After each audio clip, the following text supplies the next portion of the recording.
In the year 897, the most powerful man in Europe dug up a 9-month-old corpse, dressed it in sacred robes, sat it on a throne, and put it on trial.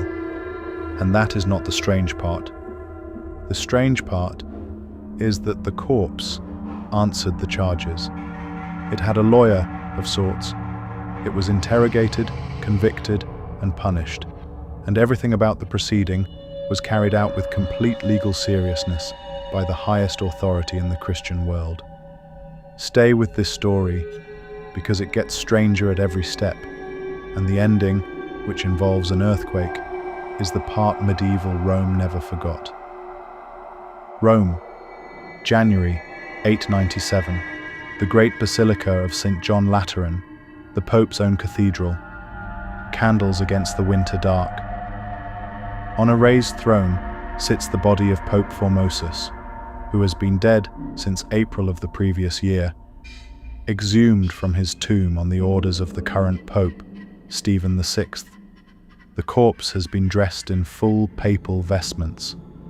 The crown sits above a face 9 months gone, and crouched beside the throne is a teenage deacon whose assignment, under holy obedience, is to speak the dead man's answers. Across from the throne stands Stephen himself, and the accounts agree that he did not behave like a judge. He screamed at the body. He demanded to know why it had usurped the papacy. He put his questions directly to the corpse and waited, and the terrified deacon supplied the replies. Somewhere in the room, clerks recorded it all, because this was, formally and officially, a synod of the Church. History calls it the Cadaver Synod. It is quite possibly the strangest legal proceeding in the recorded history of power. Hold the picture of that room, and now ask the only question that matters. Why would anyone do this? Because here is the thing. Stephen was not insane, or at least insanity is not required to explain him. Everyone in that room was following incentives, and the incentives are the actual horror of this story. Formosus, the man on the throne, had been a formidable figure, a veteran diplomat and bishop who finally became pope in his 70s. But he held the office in the worst decade the papacy had ever seen. The empire of Charlemagne had disintegrated. Italy was a knife fight between noble families, and the papacy had become the prize, because whoever controlled the pope controlled coronations, legitimacy, and God's signature on their politics. Popes in this era were made and unmade the way warlords change flags. In the 9 years around this trial, Rome went through 9 popes. Formosus had made one enemy too many. Pressed by the ruthless house of Spoleto, whose young duke he had been forced to crown emperor, Formosus secretly invited a German king, Arnulf, to invade Italy and take the crown instead. Arnulf marched, took Rome, was crowned by Formosus, and then collapsed, probably from a stroke, and his army went home. Within weeks, Formosus was dead of old age, and Rome belonged to Spoleto again, and Spoleto wanted vengeance on a man who was already in a tomb. Stephen VI owed his office to Spoleto's faction, so a trial was arranged. The charges were technical: perjury, coveting the papacy, and holding multiple bishoprics against canon law. The verdict was never in doubt. The corpse was found guilty on every count. And listen to what the sentence actually did, because this is where the politics show through the madness. Every act of Formosus's papacy was declared null and void. Every ordination he had performed was invalidated. Dozens of clergy across Italy instantly lost their offices.